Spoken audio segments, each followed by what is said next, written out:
Good morning guys. Paksyo muna tayo ngayon tsaka ginataang gulay, no.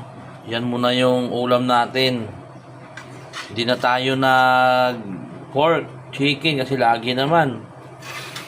Mas mainam yung ganito na lang. Paksyo na galunggong guys, halagang 100.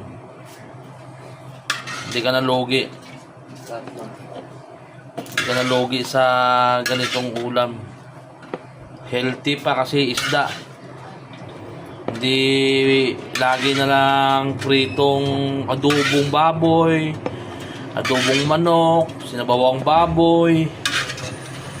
Ito maiba naman tayo, di ba? Kaway-kaway pala sa mga ruwas kapis dyan na mahilig sa mga ganitong luto. Sa amin mga Ilonggo kasi mahilig kami sa ganito. Paksiw, sarap nito sa sinangag, lalo sa umaga. Ito yung gulay natin mamaya guys. So yan, gagataan natin yan. So ito pa lang muna yung naluto, no? Diba?